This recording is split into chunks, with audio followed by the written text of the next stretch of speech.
Ladies and gentlemen, are you ready for Sick Puppies Stand Up? Please welcome your hosts, Ben Broker.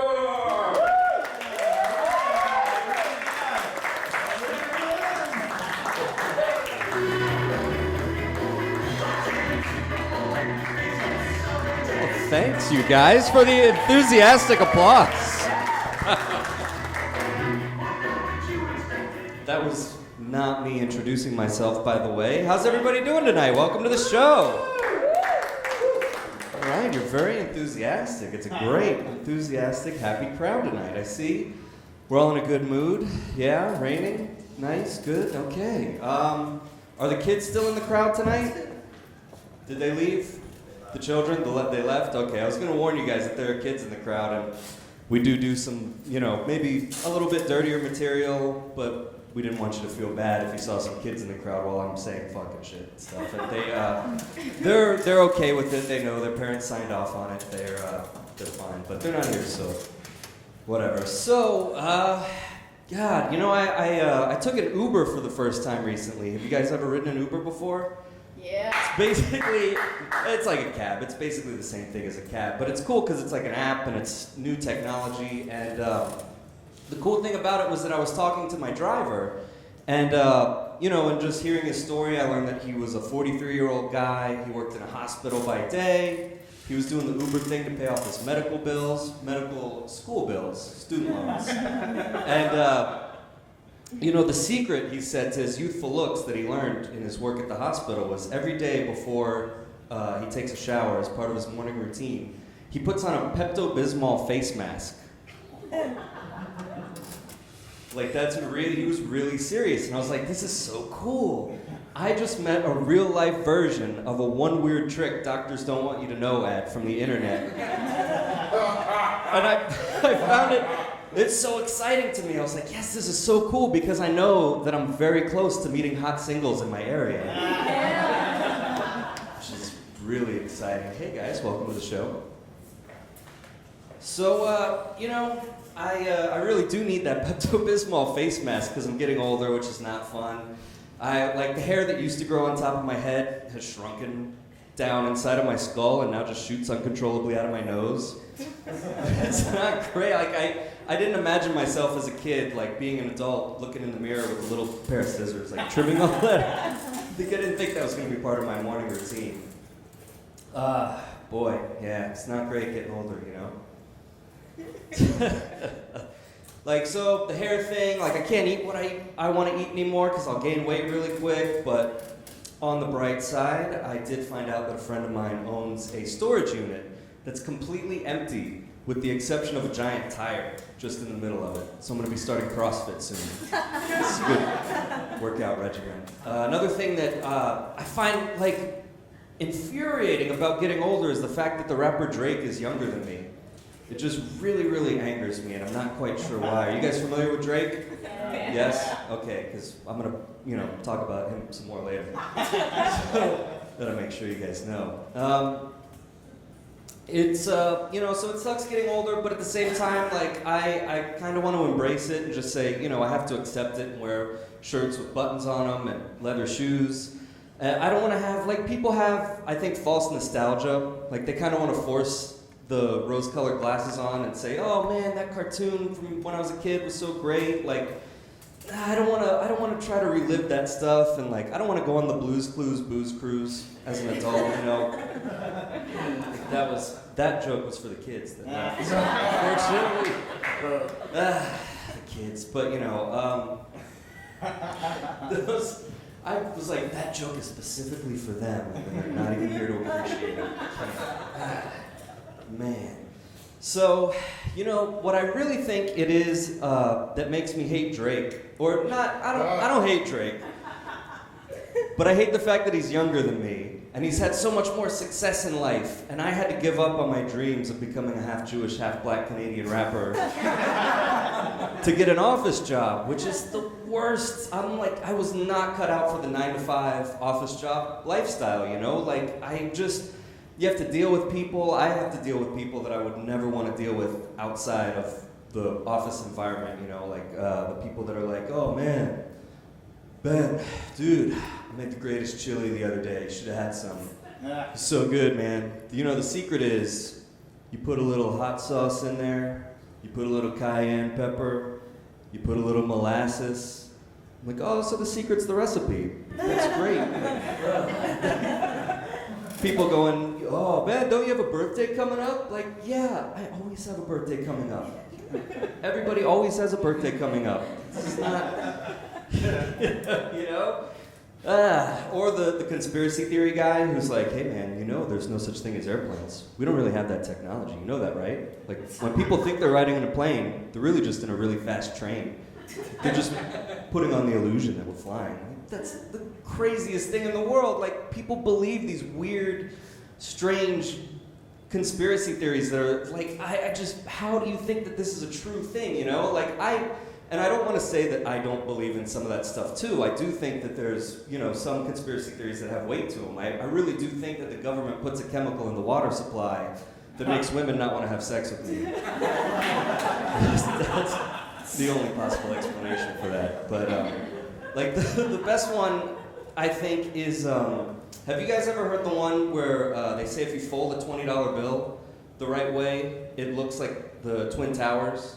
You can see the Twin Towers flaming, like the smoke coming out of them and stuff. Like, people think that that's a real thing. And I'm like, do you know they made those bills, like, many, many years before 9/11 even happened? Like, do you know the coordination that there would have had to have been between, like, the Treasury and there's all these people? Like, there had to be an Illuminati meeting where they're talking about this thing that's going to happen 5 years in the future, and like, okay, we got it all set up. It's going to be a controlled demolition. Steel beams, they're going to melt by the jet fuel. We got the scapegoats all in place. We get that oil. Does anybody else have anything they want to add to this? And then just one guy in the back of the meeting. It's like, do you guys ever read Mad Magazine? What? Jimmy, what are you talking about? You know when you fold the picture on the back page and it looks like another picture after you fold it? What does that have to do with what we're talking about here? Like, I want to do that with this, you know? Like foreshadowing, like they have on Breaking Bad. And if you guys don't think that the Illuminati had Breaking Bad way, way before we did, then you need to wake up. They had access to it. It's just the craziest thing. I have to deal with these people at work. Boy, man. But you know what? I did just get a promotion recently. That's a real thing. Thank you. I genuinely did, because I do still want to do a good job. Like, I hate my job, but I don't want to be bad at it. You know what I mean? Like, even if I worked at a gas station, I would still want to do good at my job. Like, if I worked at a gas station, I still wouldn't sell beer to the guy who's obviously just 3 children stacked inside of a trench coat. You know what I mean? I'm not gonna sell beer to that guy. But it's, but you know, so the office job, well, that's what I'm stuck with until I get, you know, famous for doing comedy, and then I can quit my job. Like, yeah, I'm trying to think of, I'm trying to come up with ideas of inventions or like get-rich-quick schemes I can do to get myself out of this office job, you know, and just sail away on a boat somewhere or something. I don't know. I don't even know what I would do if I had Drake money. But like, one of my ideas is I could become a dating coach, I think, because I think I have some good advice for guys who are dating women. You know, sir, Harris, single, yeah. What? Really? That's a good, like, that's a good angle to use, man. I don't know. You get some girls. I actually used to have a manager. I used to work at a Subway, and my manager was this older woman. Like, well, I was like 18. She was in her 30s, but she would always be like, "Man, I want a virgin." And all the guys at work would be like, "What about me?" And she's like, "You ain't a virgin." Like, get out of here. She didn't even believe us, but yeah, it's good. But like, but my thing is, I have some good dating advice, I think. Like, guys, if you ever are dating a woman, don't ever send her dick pics until she's seen it in real life. Is that true? Like, women? Because you take it from a certain angle and it's looking pretty good, you know what I mean? And then they're gonna be disappointed. Like, Tom Cruise on the movie screen might look like he's 6 feet tall, but he's only 5'4", you know what I mean? Like, you want to keep expectations low.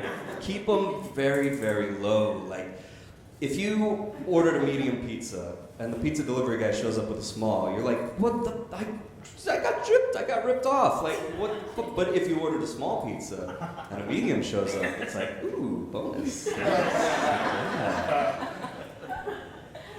Yeah, so I can tell by your laughter that you think I'm going to be working my office job forever.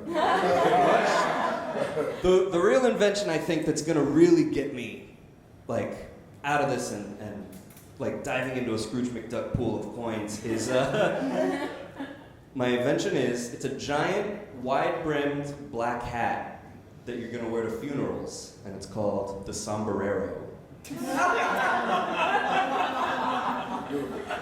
Still think I'm gonna be at my job forever, huh? I gotta get out of that job, man. It's just, I gotta deal with those people, and I don't want to look bad at my job either. Like, I know how I see other people, so I'm like, I know that they're probably looking at me the same way, you know, and I don't want to look like a jerk at work. The worst, when I first started at my job, it was the worst thing. I used to have to work really closely with this woman named Karen, who had been there for like a decade. She's an older, nice lady. And we used to have to work really closely together. And one day, they called a meeting, and they told us, hey, listen, the process for what you guys both do is going to be changing. It's going to be streamlined. It's going to be great. I'm like, okay, this is cool. The only problem was Karen had called out sick.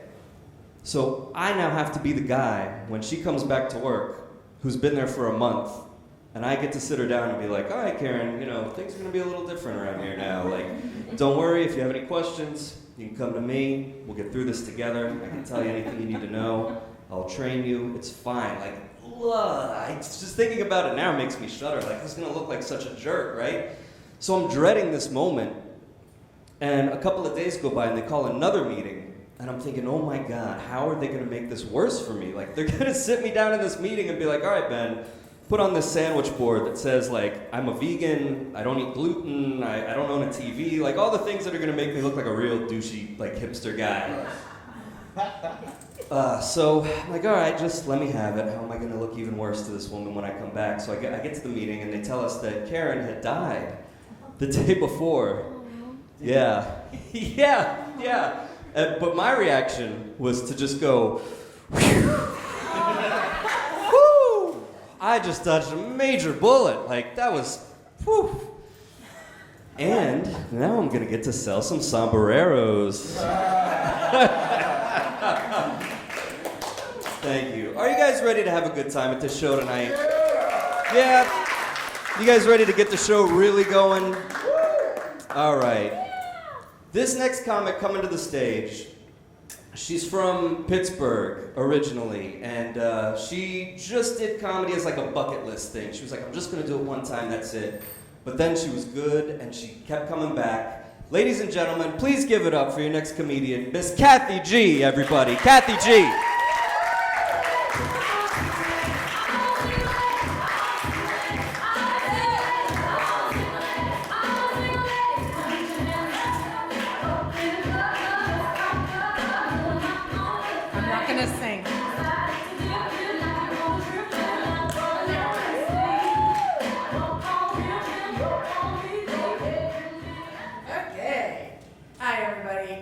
I'm so glad you're here because I wanted to tell you a little bit about my life in the sex trade.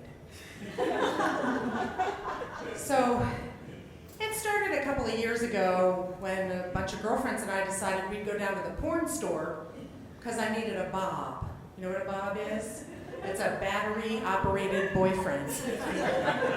Oh, and I forgot to tell you, I needed the battery-operated boyfriend because my husband died, but that's okay. So, we go to the porn store, and I thought it would be, you know, smelly and stinky and disgusting, and it was. But what really shocked me was the marketing. I thought everything would be very plain, you know, in a plastic bag or something horrible, and it wasn't. They had, you know, Jenna Jameson's clips and nip clips and as I walked around, I just kept spasming every time I looked at what was hanging on the shelves. So went shopping. You know, we looked through the shelves. And I got what I needed, and then the real humiliation of going to the porn store begins because you have to go to the checkout. And big surprise, you can't return anything to the porn store, right? Because really, who would, you know? So you go up to the front, and the registered sex offender is up there next to the cash register. He's got his little certificate. And he takes what you buy and puts the batteries in it and makes sure it works before you take it home. So now you're standing there with every perv in the porn store while this guy's got your bob going, checks all their. Okay, so they put all your stuff in the bag, you pay, you put the coat over your head, and I said, I'm never going again, that's it. That maximum humiliation has been reached. So I go home, and I have this girlfriend, and I would say she's more experienced than I am, but she's kinky. But, so she was looking through all the stuff I bought, and she looks at something and she goes, what is this? And I said, oh, this was so much fun. They had a home goods section at the porn store, and I saw this, and I thought it would be perfect to hold open the door to the laundry room. And I said, isn't it nice? It's a black power door stopper.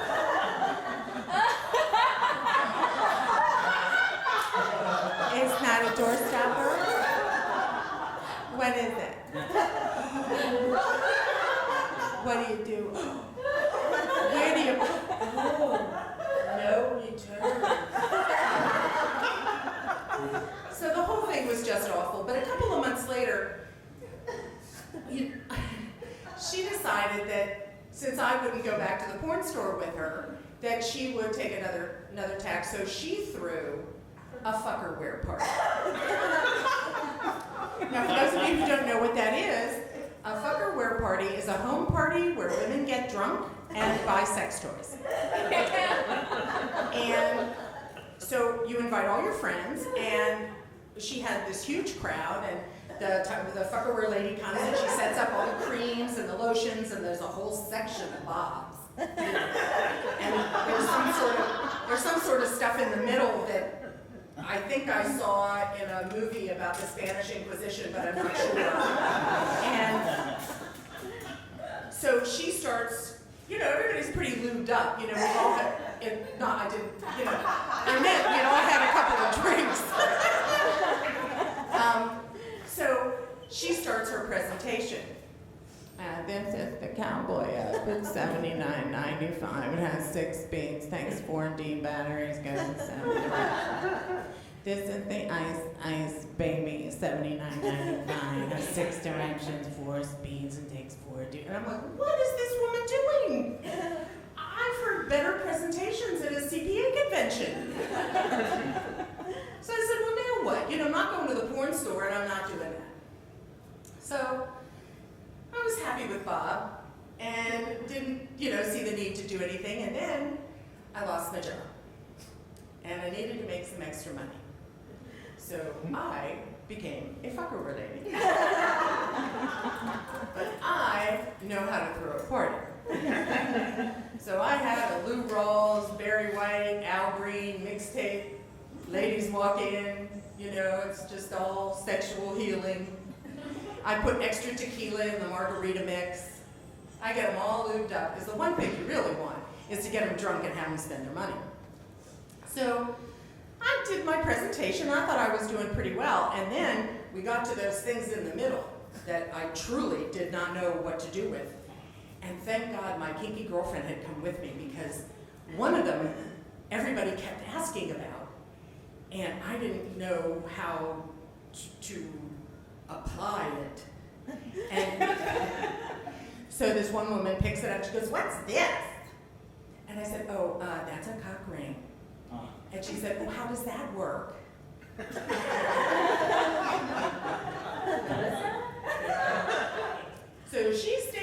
like she's giving a speech at the PTA and picks up Mr. Money, which is the name of the anatomically correct model that you use to demonstrate something. And she just starts, and you take the big ring and you put it over here, and then you take the little ring and you you know, and everybody's sitting there like, ooh. So at the end of the way these parties work is you do your presentation, everybody does what they're gonna do and looks at all this stuff, and they have a little catalog. And then, one by one, you go in a separate room with the Fuckerware lady and you place your order, so it's private. And this never failed. Every party I did, it didn't matter the socioeconomic group, the race, the religion, every single time, there was always one. Little tiny mousy girl. You know, nothing to look at, very, very kind of shriveled, and she would sit at the table and place her order. I'd like 6 pairs of anal beads, 3 that glow in the dark. I'd like a large tube of Nympho Niagara. And the padded handcuffs.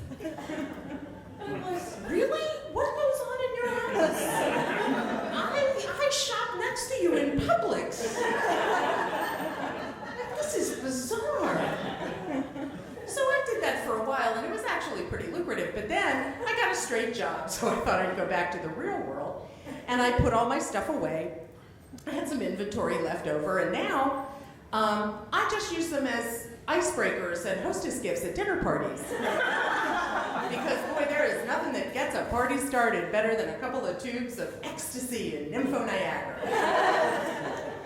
And then I come home, and if there's anything left, I move the door stopper away from the laundry room closet, and I put everything away.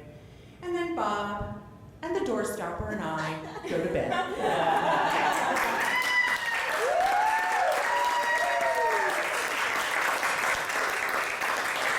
Keep it going for Kathy, everybody. Kathy G. She's awesome, man. I love Kathy G. I'm gonna try to see what she's doing after the show. This next comedian coming to the stage, he, let's see, how did he introduce me? I'm trying to think of how he did it. Basically, I feel like this guy's sort of the bizarro version of me, and you'll see what I mean, because I feel like I'm the minus to his plus. Ladies and gentlemen, please give it up for Plus Pierre, everybody. Plus Pierre!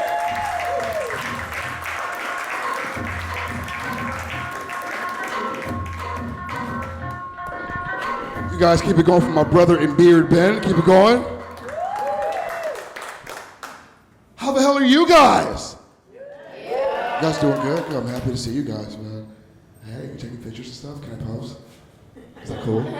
Is that cool? I just want to nail this shit, is all. I've been waiting for this all week. I'm so fucking happy to see everybody here. Thank you guys so much for coming out to the Sick Puppy stand-up comedy show, everybody. We greatly appreciate it. Hey, Kathy.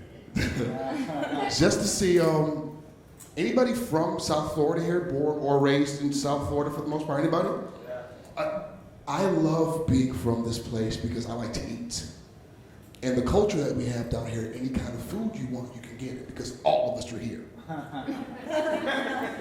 You know, if you want Haitian food, you can get it because we're here. If you want Cuban food, you can get it because they're here as well. What I don't care for, however, is when I don't get what the fuck I pay for. There were times where I had the hankering for some pollo tropical, right? And when I go to pollo tropical, what I'm paying for is that pollo tropical experience. But it seems that every time I go to said pollo tropical, there are 7 fucking Haitians in the back choking chickens. That's not what I paid for. Okay, that's not what I paid for. If I wanted to see Haitians choke chickens, I'd go to my kitchen. That should be free for me. No? It should be free. When I get to the register, what I need is the grrr in the tropical. But instead I get Gene. Thank you for coming to Pollo Tropical. Do you want the choppy chop? What is a choppy chop? Look at Juan. I want Juan. it's disgusting. Ew. I feel that way about most, like, you ever went to a Chinese food store and there's a fucking Jamaican guy there trying to flip your meats? Talk about why I want. The Chinese guy I paid for, that's what I want. Go and get him. I don't like African Americans in my chef Creole. White people, stay out of McDonald's. That is a sassy black girl's job. Okay, look. If your attitude is not as salty as my fries, I'm being fucking wrong. No? No? It's supposed to sound like, thank you for coming to McDonald's. We don't have number 1, 3, 4, 5, and the limb. What you want, nigga? Oh my. At the very same token, I don't want niggas at my Starbucks. There, I said it. Okay, I said it. When I go to Starbucks, I want a Kirsten, a Phoebe, a Chloe, a Seth, a Brendan with an E. Because white people, you guys have mastered the art of Starbucks. Oh shit. When I go to Starbucks, I don't have to say anything because Kirsten knows my order from the last fucking time. You kind of walk in there, hey, can I have I know what you want. You want a tall mocha frap with brown sugar and no whipped cream because you said, and I quote, real niggas don't use cream.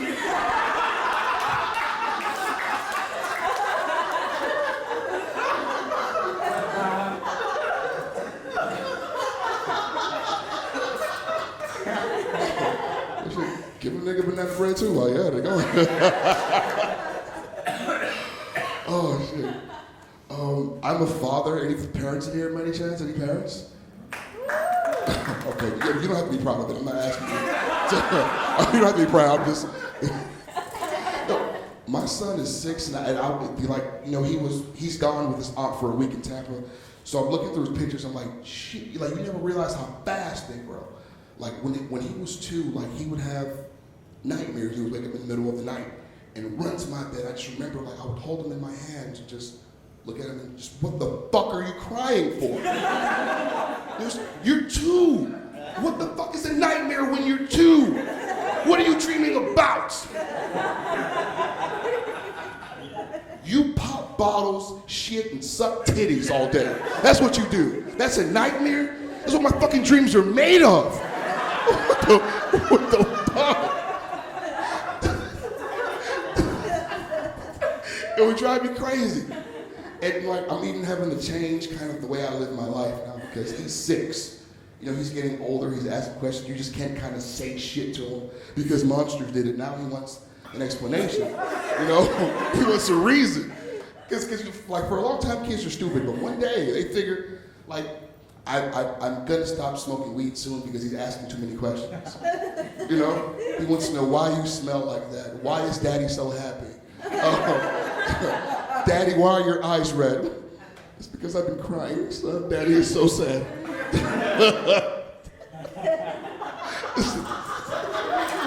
I don't know, man. Like, what the fuck do you do? And then, like, my son, he's talking to him. He tells his mother, my mother, and his teachers that I'm sad and my mom's trying to pray for me.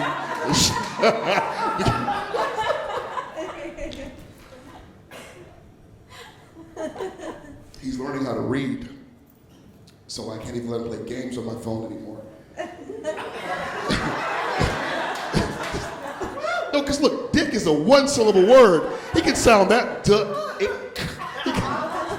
and I'd hate for him to see the pictures I have of his mother and that shit. That'd be. It's where you came from. Those are your roots.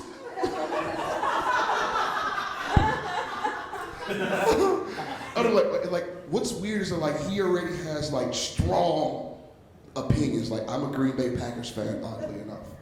And like in South Florida, there are 2 kinds of people. You love the Dolphins or fuck the Dolphins. There's no in between. I don't like the Dolphins, but my son is a die-hard Dolphin fan. It infuriates me because I want to share that with. I don't even know you. I want to share that with you, you know, but I can't. So I go to his mother like, hey, why the hell is he a Dolphins fan? Where does that come from? And, oh, I don't know. I know it's her boyfriend. Her boyfriend's a Dolphin fan. So I said, fuck, I'm just gonna go to his house and just settle this shit. Fuck this. Look, I'm sick of it. So I go to the damn house and I bust in the living room and there he is holding my son. I'm like, hey! Take that fucking Dolphin jersey off my son right now. Take it off. No, it's kind of so-so. I appreciate that pity laugh. It was so polite. It was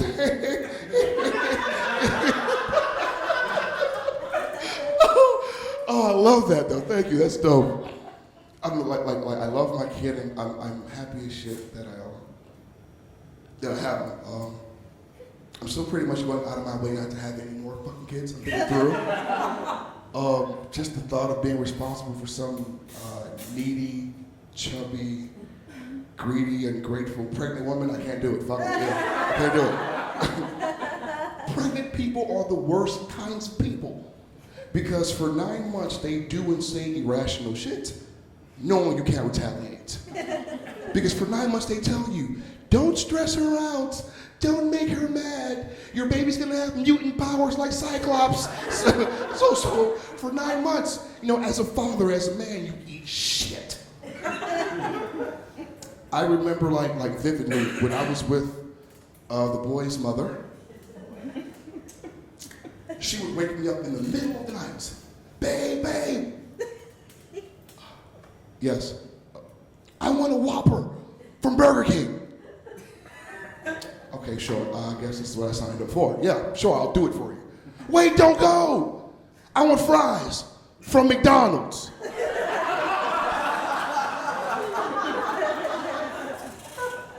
Stupid. But I'll do it. Wait, don't leave. I want a Frosty from Wendy's. Anything else? That you would want anything else? Yeah, can I have a straw from Dunkin' Donuts? Fuck you, you get nothing. Go to the damn. You know what I've also come to learn though? Is like the pressures where like the definition of good mother is so far from the definition of a good father. You know, like to be a good mother, you have to be a protector, an educator, a lover, just so many things. To be a good father, you just have to fucking be there. You know, you just have to fucking show up to work, and you already, like, especially as a black guy, you should see the way people look at me when I walk around with my son, like I'm a fucking unicorn or some shit. Like, it's the craziest shit. Like, go ahead, young brother. I'm just feeding him fucking fries. What the fuck? If anything, I'm gonna kill him this way. Oh shit. I just celebrated like the 3rd anniversary, so me living by myself. Anybody else live alone? Anybody else have their own shits? Don't go pity for me, damn it. Oh no. There is no greater joy than living by yourself. Prior to this, I had a roommate, and you have to share your toilet paper, your forks, your couch, and you can't really even fuck ugly people in the daytime. Because your roommate's right there to judge you, bro, come on. That's not fair. You know, like for a woman, the walk of shame is leaving a man's house in the morning. For a man, is having to fucking walk Quasimodo past your roommates in the middle of the day. It's embarrassing. Huh? Let me tell you something. When you live alone, you get to march those ogres in, you march Shrek out, and no one can judge you but Jesus. Huh? It's beautiful. What I do miss like about having a roommate is like whenever you want her to leave or go home, there's always a reason. You know? Hey, babe, my roommate's gonna commit suicide, you should leave. It's not a good time. Hey, babe, I just found out my roommate doesn't like black people. You should go. It's gonna get awkward in here, I don't know. Hey, babe, my roommate keeps saying something about Allah. It's pretty weird. I don't know, you should leave. It's gonna get weird in here. But when you live alone, there's nothing you can say to make her leave. So like when I want a woman to leave my house, I just get dressed for work. I'll put on my work pants, my work boots, my vest. Are you going to work? Yep, they really need me, bitch. You have to go. You have to go. But I don't understand. It's 2 a.m. The grind don't stop. Get out my house.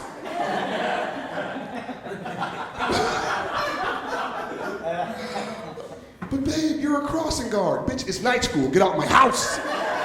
Get out my house. The great folks of our country has legalized gay marriage. People, how do we feel about it? Come on, make some noise. Oh, it's so dope. Let me tell you, my mother called me freaking the fuck out, and it was so good. She called me, you saw that, they can do it. They can do it now, they can do it. I'm like, Mom, settle down. They can do what? What can they do? Oh, you know, they can be gay now, they can be gay. I'm like, you think they were waiting on this shit to be gay? It's so adorable. Like in my mom's mind, the people just waiting. I can't wait till this shit goes. I'm gonna be so fucking gay, you just wait.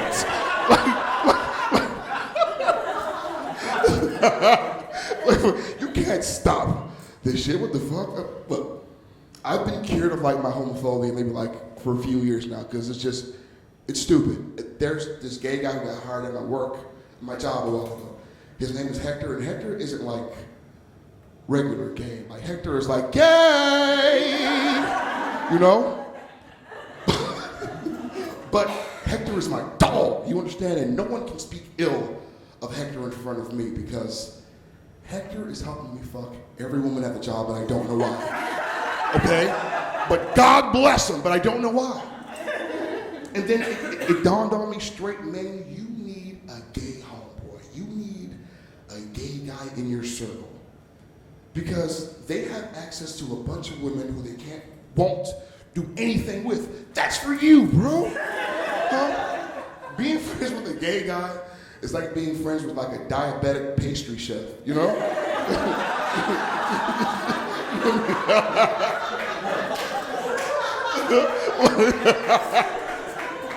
Like, you are not gonna eat the pie, it'll kill you. Give it to me. Give it to me, you know, it's only fair. Right?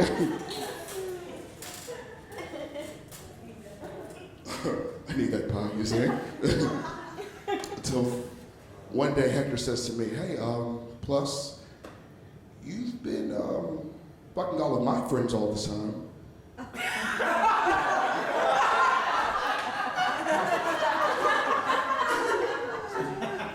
I think it's time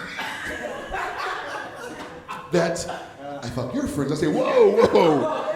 Wait, Hector, I appreciate, you know, the sentiments. However, none of my friends are gay. Hector then says to me, well, someone's getting fucked, you decide.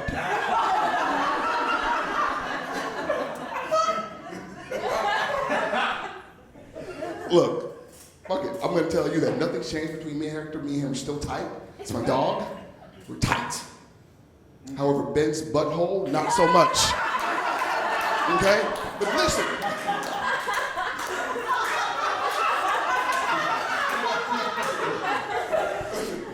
Life is about sacrifice, you understand? Okay, and typically it is bros before hoes until a bro tries to make you his hoe. And then you sacrifice your beard brother's butthole is what happens. Sorry, Ben, I hope you're healing back there, by the way. Heard it could be rough your first time. I'm single. I don't know if you were able to tell by the shitty things that I've been saying so far. I'm single. And mainly because I'm kind of just paranoid, I guess is what the word is now. Because like when you've been dogging and slutting for so long and you've done so many fucked up things to people, you know what's on the way back around. You know what can be done to you, so I'm just kind of cautious about it, you know? Like, for example, my dear, I have weird habits now. Like, if we were to go out to dinner and I paid for our food, you'd have to eat that shit here. Do you understand? There's no to-go plates or any of that cute. You have to eat that here. I want to see you eat it. And the reason being, me and my ex, we lived together. When we broke up, no one had any money to immediately move out. So we were roommates for a fucking year. So she would go out on dates, come back home with steak and lobster, and I would eat that shit and talk shit about her dates. I don't want to be the guy paying for your boyfriend's lobster. And like, I would go out of my way to player hate because I'm there. You said he paid with a rush card, prepaid? Ew, you don't need that. Pass me the steak, that's delicious with that New York strip. Pass me that. You don't need that Nancy in your life. He drives a Kia. Oh, bitch, please, you don't need that at all. Anybody here drive a Kia? I just don't want to offend the Kia drivers in here. I go out of my way to try and stay out of just women's friend zone. Like, and the way you do that is you make hard, defined statements to let them know where you stand. You know, fucking friend zone things come from you not making clear. Where if she gives you her number, you put a dick in her inbox. Don't play games. Okay, don't play games. Put it in her inbox. Don't play around. Because I don't like to play for it, because women have this habit of, you know, like they'll play for it and, hey, how are you, my love, sweetie pie, she looking bookers. I understand that we're just playing. However, my dick takes your idle threats very seriously. And he can't differentiate. You know, it's, hey, sweetie, how are you? Hey, how are you? What'd she say? Nothing, bro. Nothing, bro. No, stop! Stop it, bro. She didn't mean it.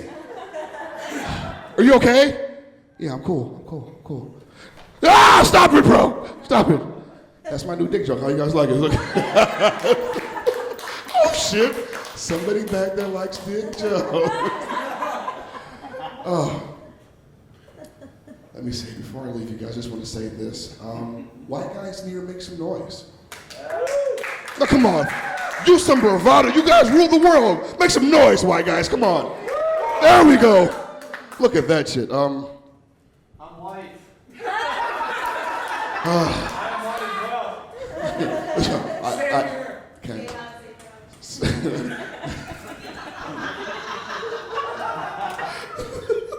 I'm white and I'm proud. You know what? There's only like one other black person here, so I'm gonna say it. It's fucked up that you guys can't say that, because that's pretty fucking cool, you know? But they'll never let you, and it's fucked up. And if you say I said it, I'll lie, you know? I'll lie. No, but you know what? White guys, I'm on to you. I know. Huh? You guys don't think I know, but I know. White guys are having sex with black women at an all-time high. Okay? And you always got away with it. But you know, it's not your fault, because it's more of the black guy's fault. Like, our approach is kind of abrasive. Well, I don't know if you've ever seen like a black guy get denied. Like, no, thank you, I have a boyfriend. Fine, bitch, walk! Wait a minute, bro. Take it easy, bro. You know?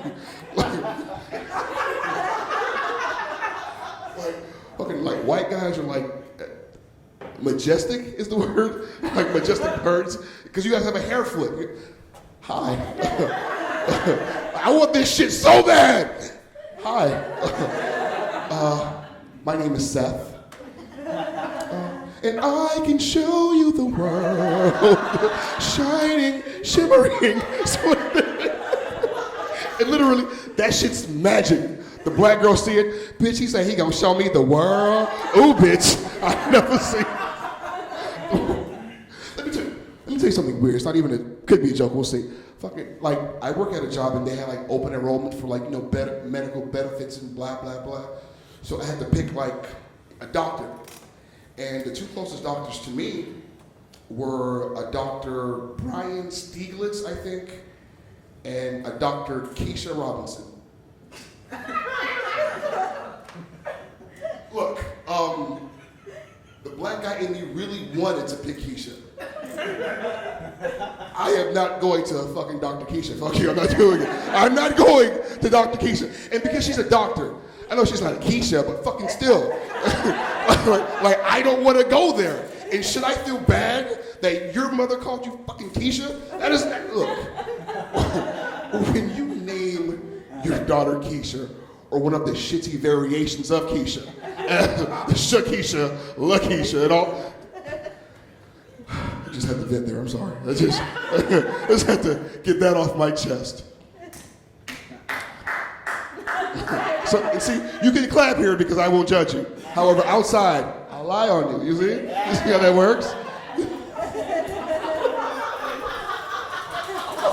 Let me tell you. Like, I hate to even, like, watch the news. Like, the news makes me nervous because, like, you see so many, like, shitty, like, weird images. And it's just, you don't know what to believe in. And, like, they'll try to flip your brain. Kind of like black guys are getting shot by the police at an all-time high, right? And they're marching and protesting, and none of that shit is working. So when that happens, you look into your history and you see, well, how did we fix these things in the past? And I got it. You have to get white people involved, damn it. There is no revolution without white people, is what history tells us. That's what history tells us. Huh? Slavery was ended because Abe Lincoln said, oh my God, they're doing what? No, give them their own water fountain or something. That's fucking awful. We can't do that. If I'm not mistaken, the Holocaust ended because other white guys said, oh my God, they're doing what? Come on, bro. Ovens are for cookies, not people. Stop that right now. Stop that shit. It's not fair. We can't do that to people. You know? You like that, don't you? Oh. So it's like, we have to just find different ways of getting people involved. So instead of protesting at like hair stores and burning down fucking car washes or whatever the hell they burn down the Banana Republic and see what happens. You know? See if they care, maybe. The next time a black guy gets shot, I'm burning down all the fucking Targets. I'm serious, okay? I'm gonna burn down the pink berries. No more froyo, it's over. I know you guys love your froyo. It's over. And I can see it now. Oh my God, honey, they burned down the pink berry. I can't breathe. I can't breathe. I can't breathe. I can't breathe.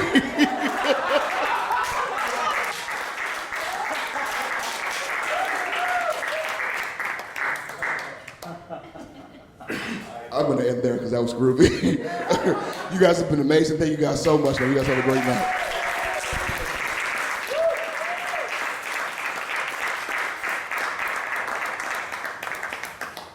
Keep it going for Plus Pierre, everybody. That guy's funny, man. It really makes you think about the social issues in a new light. Are you guys having fun? You enjoying the show so far? All right, just real quick to let you all know, if you are enjoying the show and maybe you want to come back and see another show, there's a show tomorrow night. It's different than this. It's improv comedy. It's going to be stuff that's all made up on the spot. There are different troupes coming down from Palm Beach, and it's going to be a lot of fun. And if improv is something that you're interested in, we have beginners classes starting on August 13th, and space is limited, so if it's something you think you might be interested in, it is a lot of fun, and I recommend you checking it out. So, yeah, it's great. Improv's fun. This next guy coming to the stage, he's been doing comedy a long time. He's performed all over the country, but now he's here, and he's a pretty good friend of mine. Ladies and gentlemen, please give it up for your headliner for this evening, Mr. Casey Casperson.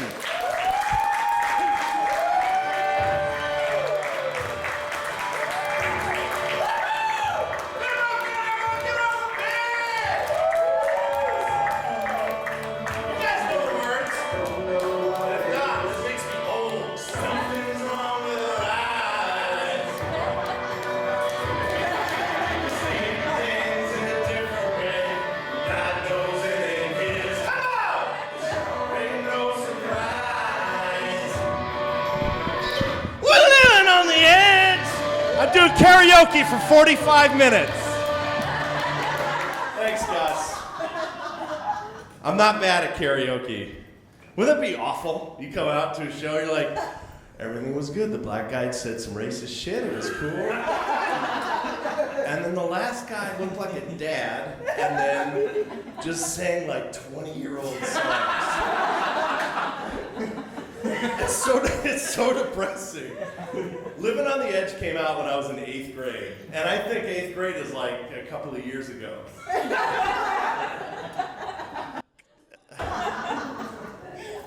That's the definition of thinking with your dick. Is what that is. Your penis just doesn't know age. You know, it's just like, no, man. No, 20-year-olds still look at you in a way. There's still a shot. I know you're married. And I know you have kids. And I know you dress the way you do. And I know you have like 3 chins. But you're gonna slam some broads. That's what you're gonna do. Stupid penis. And here's the other thing too. So, you know, I've been married for 8 years, and I've been with my wife for 16 years. So we've been together almost half my life.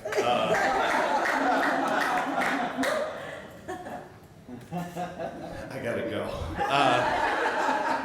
But what happens in the cycle of marriage is before you get married, and depending on what age you get married, this cycle works too, but before you get married, you're selective.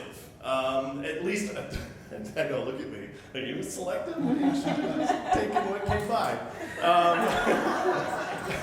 But I was selective.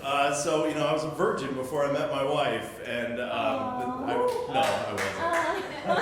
No, two people succumbed to the pressure. I watched the Cosby Show as a kid. No, that's not. That's not appropriate. That's not an appropriate joke. The pudding in the pudding. I'm gonna go there. But so what happens is when you want sex, it's like this is awesome. I'm gonna slay broads because that's what I do. Look at me. I've always been built like this, by the way. So there's never been a time where a lady's been like, oh, I want a piece of that, you know. Like, I look like I've worn a belt so tight my whole life that the fat just stopped here. So from the waist down, my legs are awesome. I got great legs. I recommend that, ladies. Wear a belt so tight that the fat can't find its way south. It's scientific. I'm a stand-up comedian. Obviously, I've been through a lot of school. Well, congratulations, you have your bachelor's degree in science, and you have your master's in doctoring, that's a thing. And what would you like to do? Well, I'd like to tell some dick jokes. I don't know, it's fun. When you first get married, or when you date someone for a while and things are really good, I remember talking to my dad.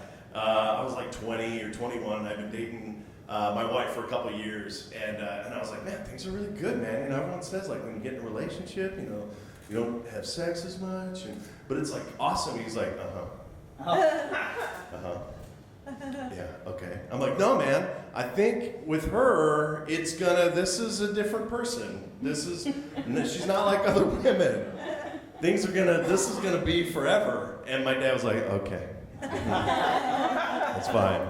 And about 3 years later, I'm in Vegas with my dad, and I'm like, what do you do to get mom to have sex with you?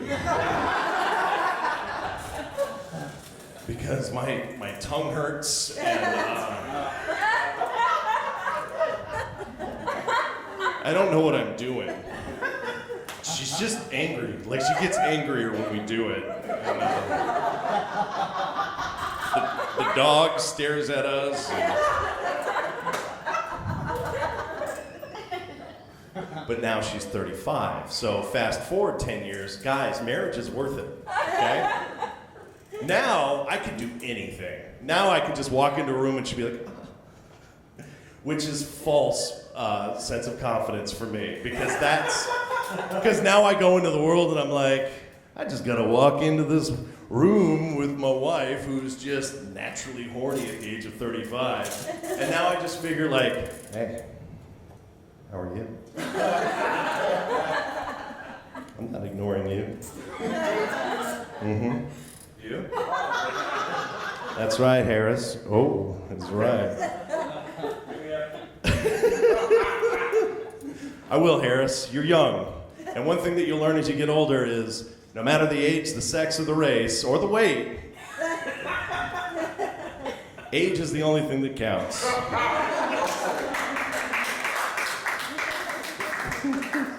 So I'm fat, and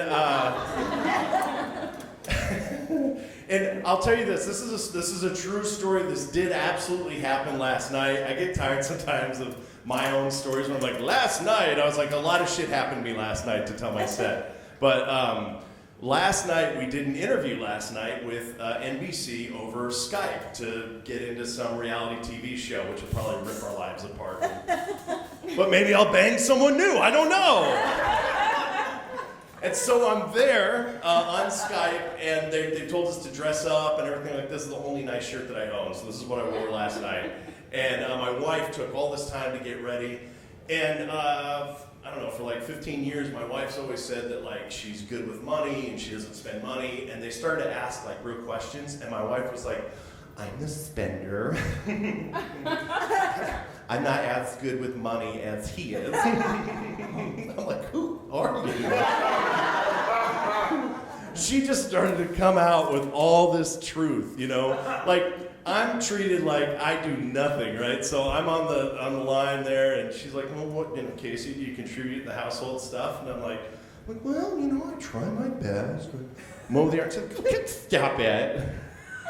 Stop it. We're 50-50. We're team." Who the fuck are you? Like, if you ever met my wife, she's very quiet, she's very reserved, she has a crazy RBF. Do you guys know RBF? Resting bitch face.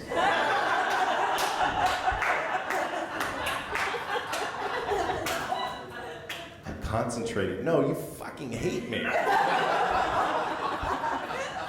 That was my 21 to 24-year-old face that I was looking up at when I was figuring out if stuff was working out. And this is what's looking down at me.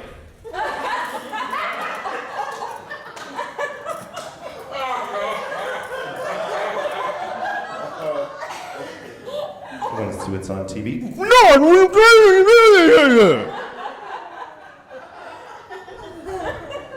So we're on TV. And my kids are assholes. So so we've got the boys on her lap, and Anna's on my lap. And Anna is just way too intelligent. She's probably not mine. And so she's on my lap, and she's like messing with stuff and doing anything but interviewing. And Camden realizes that as long as he shuts up, he can do anything he wants. He's a year and a half old. We're in this interview. And I'm telling a story to the interviewer, and she's just cracking up. I'm like, oh, Mom's so funny. And I look over, and Camden has taken all 20 crackers that we've given him, and he has smashed them and covered his face in crackers. And he's spitting crackers. So it just looks like he's like this, like he just came out from the grave, and he's just... And she's cracking up at him, and I was like in the middle of the story, and I was like, so that's how I'm trying to lose weight. I was talking about how my wife and I got together. That was the story I was telling, but I knew she wasn't listening. So my wife, so we mean well with the weight, and we buy all the right foods.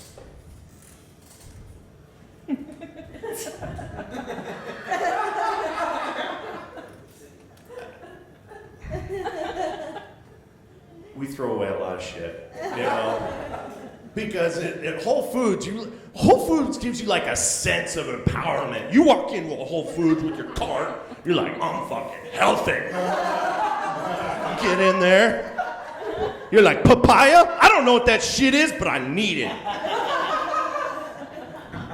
What is that? That's a price tag. Shit! I need that. Put that in there. What is that green stuff? I need that lettuce. No, sir, that's kale. Ooh, fancy. I need that. That's seaweed? You can eat seaweed? That's creative. I need that shit.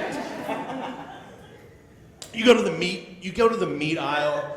I don't think it's an aisle. I think it's a counter.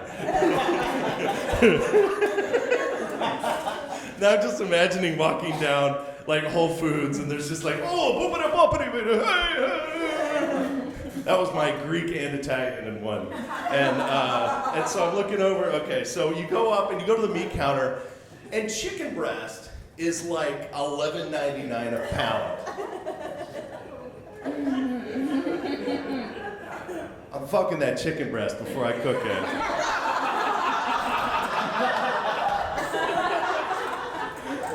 Salmonella or not, I'm going in. I don't mean to be crass, but when you're starting to get up to that level of price for meat, you start to think about going to the club instead, you know? So you can at least talk to your meat before you eat it.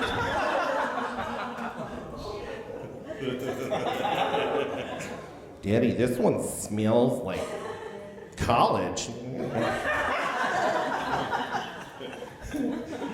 So, you get to Whole Foods and you go to check out, and then you go home and you just might as well just go bury it in the backyard. Because what happens every single day is I call my wife and I'm like, what do you want to do for dinner, babe? And she's like, well, we have a whole refrigerator full of food. I'll pick up Burger King, you know?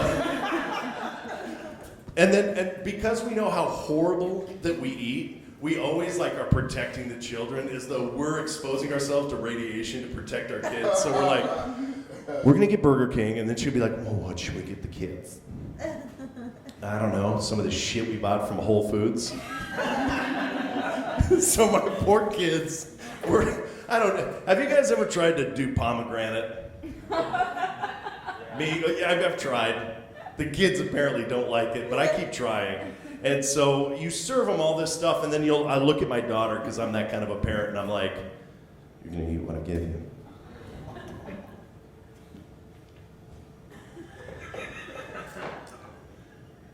You will eat what I say. Oh, that's delicious. It's hard, you know, because people say as a parent, parenting is the hardest job, right? Who's heard that before? Parenting is the hardest job, right? But then they finish it up with like, it's the most rewarding job. What's the reward?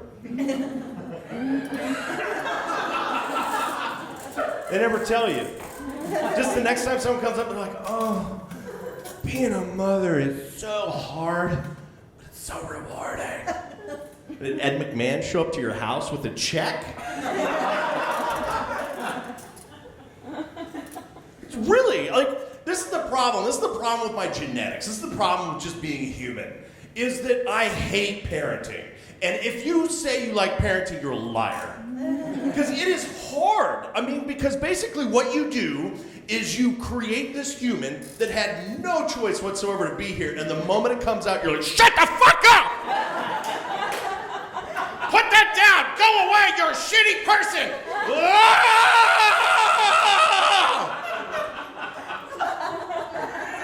I'm gonna make you a good person! You will not make the mistakes that I made in life! Go to bed! Go to bed now! And then the genetics kick in, because that kid looks up at you and it's just like, and then it goes away. That's bullshit. And people say, I know you love your dogs, Casey, but when you have a child, you will just find a new level of love. I have a new level of love for my dogs. It's after 6 months of house training. At 6 months of age, I can let these two living beings out the door to shit. Show them where the food is, they guard the house, and they unconditionally love me.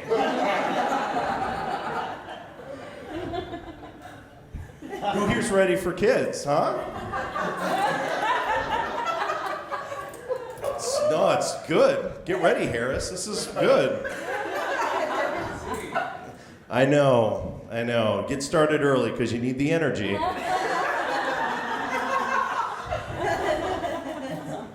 Or maybe you'll go gay. You should consider that. Guys, this is legit. This is a real thing. I wish I was gay. I do. Like gay people say, I really wish I was straight. No, you don't. Because all I want to do is hang out with like my best friend. Like that's all I want to do. Call up a girl to have sex with and then send her on her way. But I just want to hang out with a dude for forever. And this is what's funny for me. There's a guy with a big fat dip in his mouth, and he's poured himself a huge Jack and Coke, and he's getting into his big red pickup truck that's like double diesel at 3 miles a gallon. And he's rolled up the window so that he can enjoy his own secondhand smoke as he's smoking a cigarette. Taking a bite out of a Big Mac, and as he's going down the dirt road off the side of a cliff in West Virginia, he's saying, "Gay marriage is gonna kill me."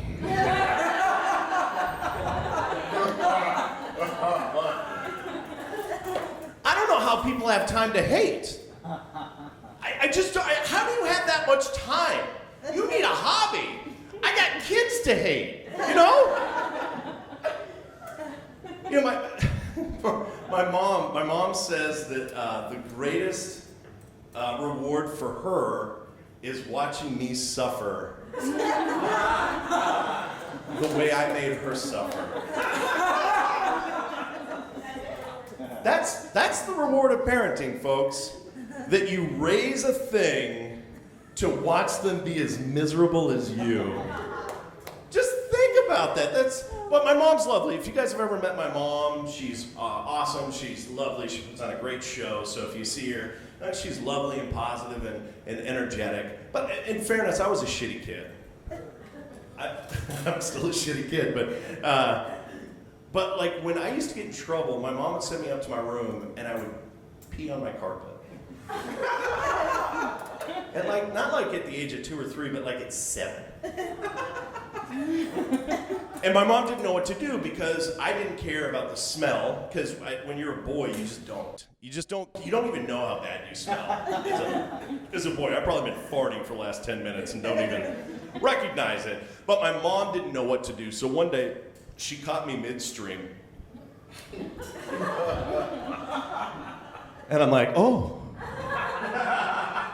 But I kept going because you can't stop. And my mom's like, well, as soon as you're done, we got to get going to Ryan's birthday party. So just, and I'm like, well, you got to, as soon as you're done cleaning this up, right? She's like, no, we don't have time for that, Casey. We're gonna have to leave it there. And probably your room is gonna have maggots in it. Maggots, yeah, there's gonna be maggots in the carpet. Go ahead, get your shoes on. Come on, let's go to the birthday party.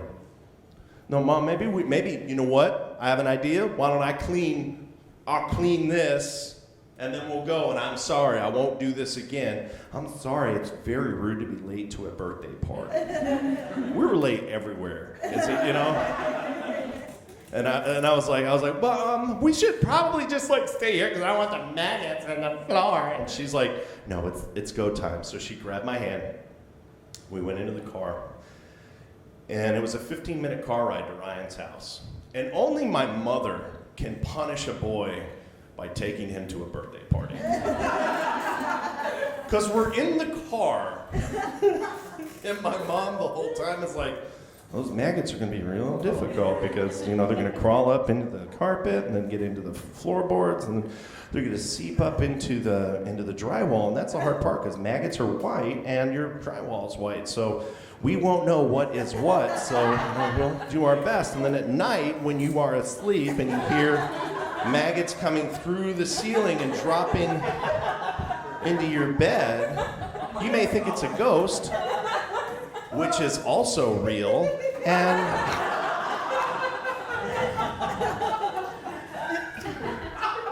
I'm just, Mom, I swear to God, if we just go home right now, you know what, we'll just skip birthday cake. And you know what's great, Casey, is they're gonna have a bounce house, so that's gonna be a really good time, and I really wanna catch up with Robin, because I just haven't talked to her in a long time, and so we're probably gonna stay just a little bit longer today. Mom, we could just, I don't feel good, I'm feeling sick, and oh, you know what? Then what you can do is you just go take a nap up in one of the spare bedrooms, and that's fine. Mom, this is funny.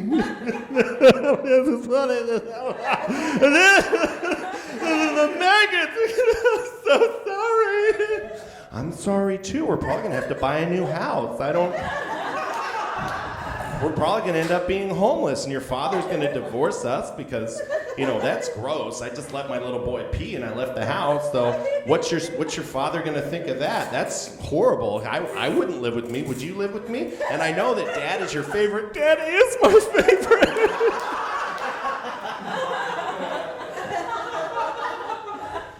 So we get to the party. It's not fun because as I'm standing there looking at this bounce house, now keep in mind this is like 1985, so this isn't like nowadays where every birthday party has a bounce house. Like if you go to any kid's birthday party, it's awesome, by the way. It's $100. You rent a bounce house. I should plug the bounce house company here because they would get so many sales out of it. But it's $100. But back then you had to be like wealthy to get a bounce house, you know? Like you had to kill somebody to get a house. So in 1985, so there I am, I'm standing up there. And bounce houses, by the way, to this day are my favorite thing in the whole world. I just love bounce houses. But then I saw Victor was at the party. And Victor often wets himself. And I was not gonna get maggots on me in that bounce house. And the hard part about being a shitty kid and pissing yourself and your room at the age of 7 is you cannot tell your friends what's happening in the situation. Like you can't be like, my mom's being a real bitch. And then be like, well, yeah, why? And for me to be like, well, I peed in my room.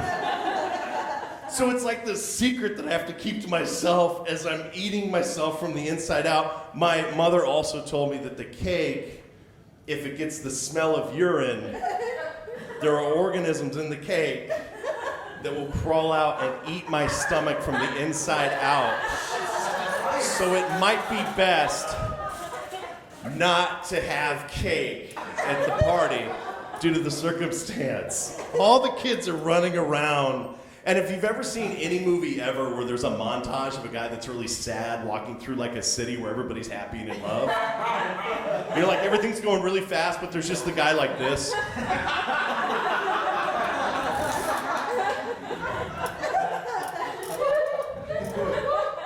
That was me. So we get in the car 4 hours later for the 2-hour party, and I get out of the car and I go rushing upstairs, and I fully expect to like open the door and just have like a wave of maggots overpowering me. And I look in the room and I see that there are no maggots, and I'm like, oh, we did it, Mom. We made it. And she had me clean up the floor and cleaned up my mess, and I'm sure that room still smells like piss. That's fine, I don't live there anymore. And the problem is my mom told me that story about 3 months ago. To that moment, I sincerely believed that piss created maggots.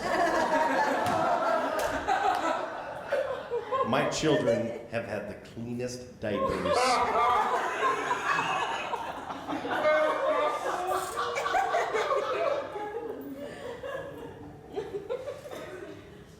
How you guys think of my mom now, huh? No! Damn it! She's gonna watch this. She never watches this shit. Well, here's the thing about my mom. So everyone, for the most part, everyone likes to go to their mom when they're having a bad day, right? Because what does your mom do? She's always like, oh, that's okay. You're my baby boy. You're my baby girl. I'm really proud of you. I love you. I love who you are. And like, no matter what you did, she loves you. I mean, I've done some really terrible things in my life, and I've gone to her and tell her, and she's like, well, maybe they deserved it. I don't know. Were they being stereotypical? I don't know. That's a sideways racist joke there. But the problem is my mom works on both sides of the coin. So you don't want to go to my mother with good news. Like the day that I told her that I quit my day job in a corporate office at the 16th floor of a building that was just an easy-ass job and said, I'm going into comedy for a living. That was a hard day for me. Because I called and I was so excited. Like when I called my dad's my best friend. I called my dad, I'm like, dude, I quit my job and I'm doing comedy for a living now. My dad's like, that's awesome, man. That's awesome. It's gonna be a struggle, it's gonna be real rough, but I'm here for you and it's great. When I called my mom was like, oh my God, you're pursuing your dreams. Is that the responsible thing to do with a family?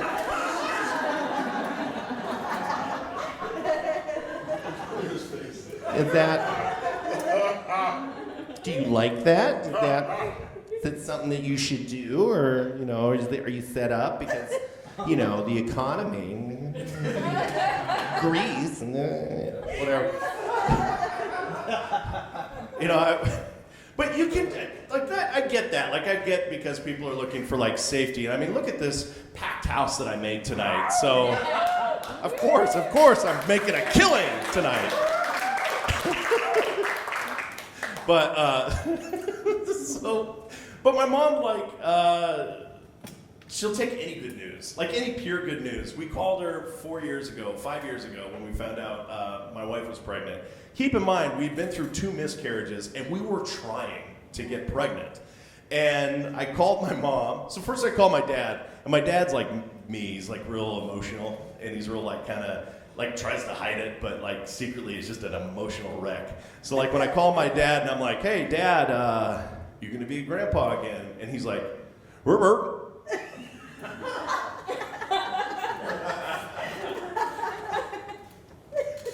That's good news. I'll talk to you later. He bawled his head off, I'm sure. But I call my mom, and my mom's like, oh, that's such good news. But is now the right time to have a baby because of the economy?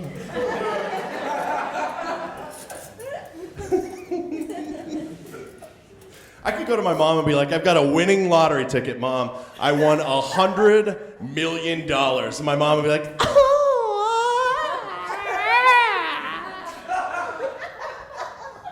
That just means you're going to drink more, isn't it?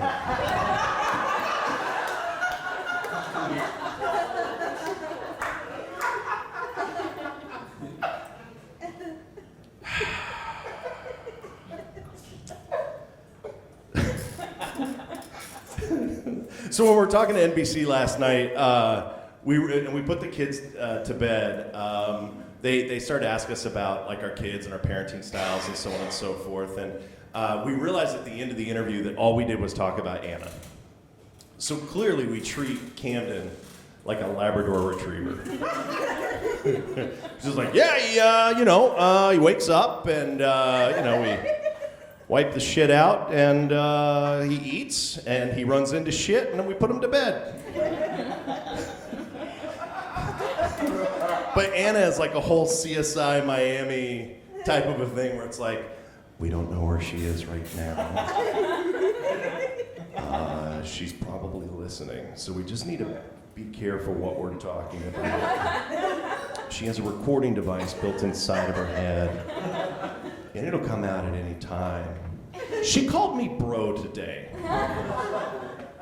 Hey, bro, can you get me some apple juice? Who's bro? You are, Casey. You're 4, Anna. Apple juice, now. So you get that apple juice, because if you don't get the apple juice, things begin to creep up. And it's not like from a 0 to 10. Like it's not like you get a 1 and then a 2 and then a 3 and then a 4. No, it's just 0 to bonkers. A typical morning with Anna starts like this. Good morning, Daddy. You pick me up and put me in the covers? That's so good. I don't have enough covers. I need more covers. Put the legs under. I don't have any legs. Tyler, get up out of the way. I need legs. Mommy, wake up because I got to go into the counter because can I get Fruit Loops? I want Fruit Loops. I want Fruit Loops, not with milk, because if you get it with milk, then it's going to get all soggy and it's going to spill. And Camden's going to eat all my Fruit Loops. Dad, the Fruit Loops, I don't have as many as Camden has. Can I have some of Camden's? Camden, will you share some of the Camden? Give me some of your Fruit Loops? Camden, can I have some of your Fruit Loops? Camden, I want some of your Fruit Loops. Camden, can I have some of those? Dad, Camden's not sharing his Fruit Loops. Mom, I'm gonna go talk to Mom. Hey, have I had any vitamins yet today? Because I really want to have some vitamins. Mom, can I have some vitamins? I want the Flintstone vitamins, not the ones that are the DHA, the ones that are good for my brain. Because Mom said those are the ones that are good for my brain. They're a little sweet and they're a little tart, but I don't mind. Also, in the fridge, it looks like we're a little low on apple juice, so when you go out today, we go ahead and take care that we have a little bit of apple juice. Also, Dad, the blue milk, that's my milk. That's what we're low on. I drank some last night, but it was Camden's, and Camden was really upset with it. He was really upset with it. And that's the thing, because I've got to go get my clothes on right now. That's a thing that I have to do. I got to go get my clothes on and then just go inside the house, go get my clothes on, because I just don't know what I'm going to wear today. It's movie day, daycare today, and we're going to watch Lion King and it's just going to be so great. And if any of the kids hit me today, I'm not going to hit them back, because you said don't hit the kids. You said I could trip them, but I can't hit them. And so I'm just going to make sure that I don't go do that. And Dad, I'm going to poop for you today.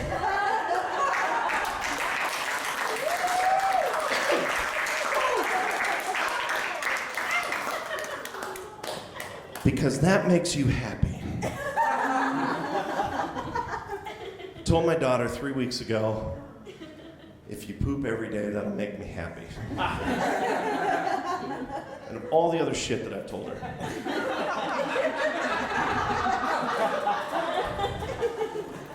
Daddy, I pooped! Daddy, I pooped! Daddy, I pooped!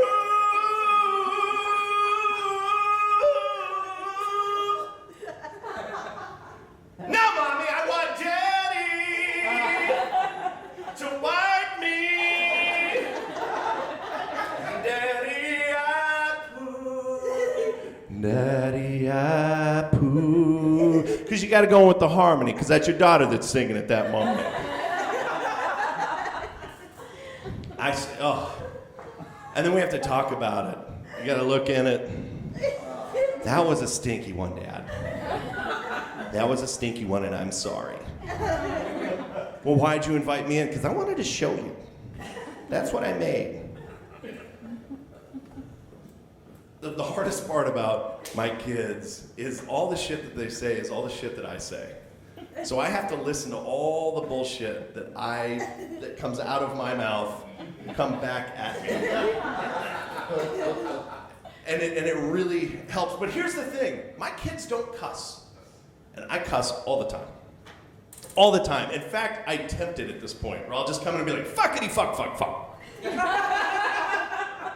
And it just doesn't mean anything. Like, the hardest cuss word is Anna will walk into a room and be like, hey, Daddy, you're in your underwear.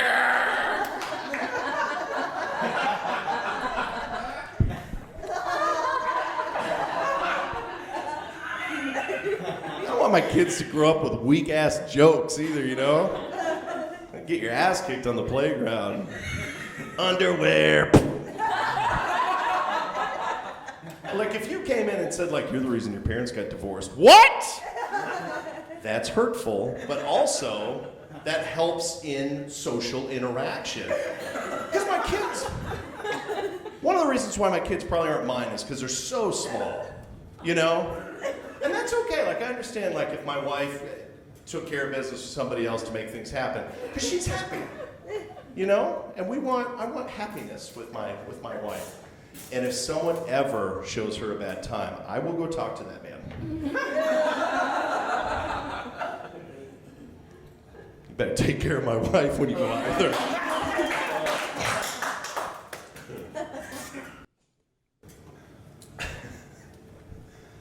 Oh, I hope nobody watches this. So when you become a parent, you create rules for yourself, like way before you're a parent. Like when you're in your 20s, this is hilarious. When you're in your 20s, you go, never gonna be like my mom. Never gonna do like my dad did. So we created rules. So like the first rule was, we will not yell at our children. I was yelling at that kid when it was in the 6th month of gestation. Why are you making your mom such a bitch? You better just go to fuck to sleep in there. I gotta go. It's been a long time. You just need to stop. I just want some Taco Bell. I'm tired of eating kiwi.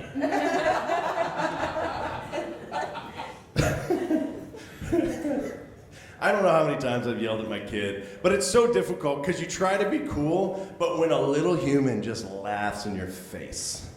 Like, have you ever been in an interaction with somebody and you're just like, I'm mad at you, and the other person just goes, like, imagine Plus just laughing. Yes! Plus just laughing in your face as you're trying to tell them off. That's my kids all the time. Anna, how would you like me to live you out on a road by yourself and no one would come and get you? You're a silly dad. What if I put you in a box where nobody could hear you and I put postage on it and send it over to Taiwan? I like going on trips. Which brings us to rule number 2. I'll never hit my kids. Never have, never will, but I do laugh when they fall.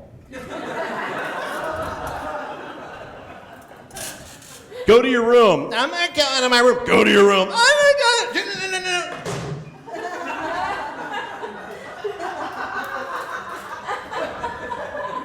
How'd that feel?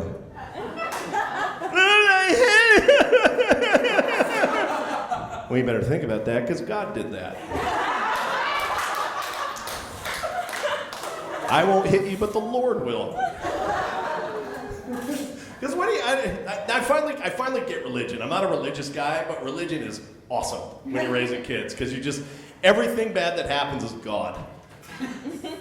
Who finished all the corn pops? God.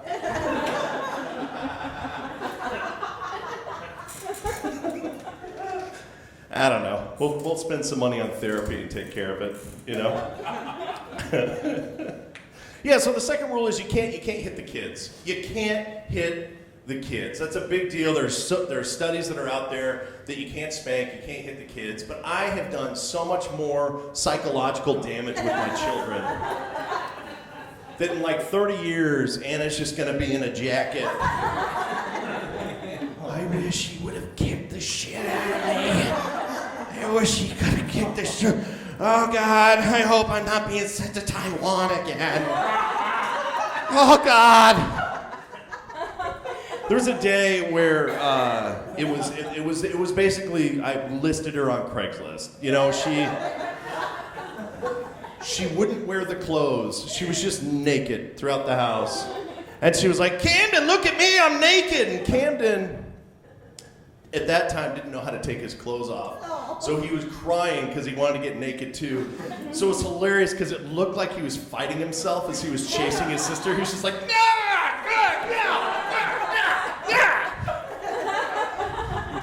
like I said, a Labrador Retriever. And the kid eats dog food and drinks out of the dog bowl.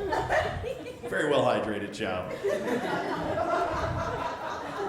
He does fine with a sensitive stomach. Thank you, Science Diet. So, Anna's just running around and she is now parading. She is like ISIS in America. You can't catch me, there's nothing you can do. You can shoot your bombs or shoot your guns. Doesn't matter, you can't hit me down. Like because we maybe passed a law that you can't kill people or something. Anna was at that point where she could do no harm. So, I went in the garage calmly. Got a screwdriver.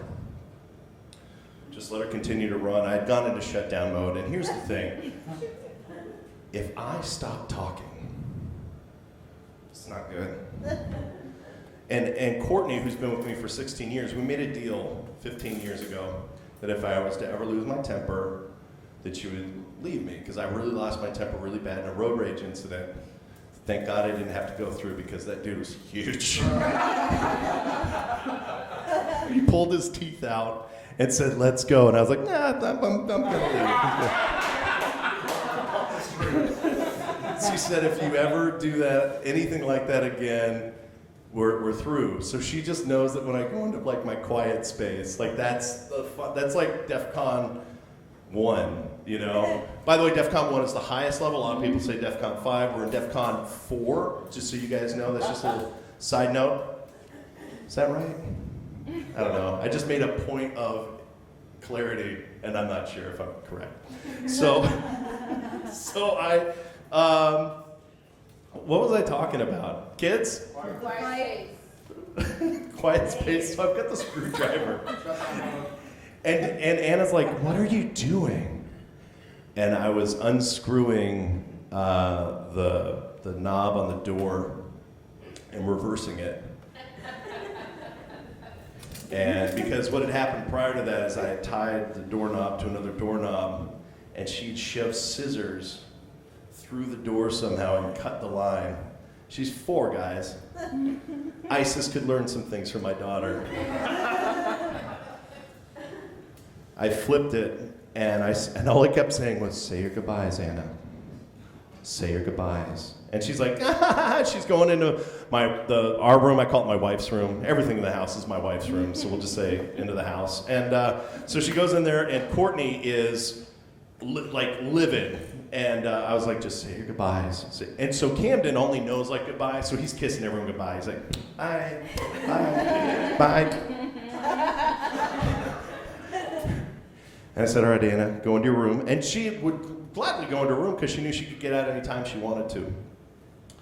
And I just pulled the door shut. And I locked it. And right by the door, I grabbed Camden, and I grabbed Courtney, and I grabbed the dogs. And I said, all right, let's go for ice cream.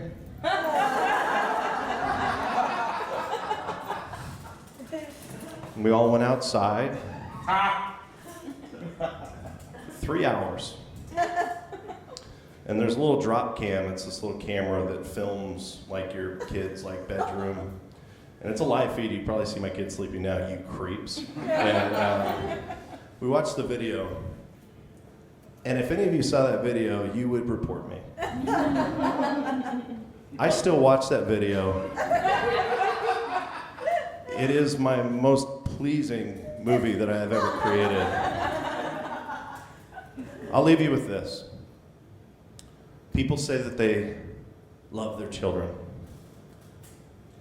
But a lot of times you hear when people get a crippling disease that they learn to live with it, and in fact they're better off because they have that disease now.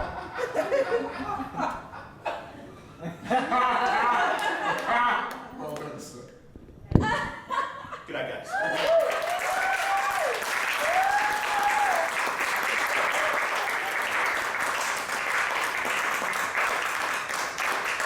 Keep it going for Casey Casperson, everybody. Casey Casperson. That guy's so good.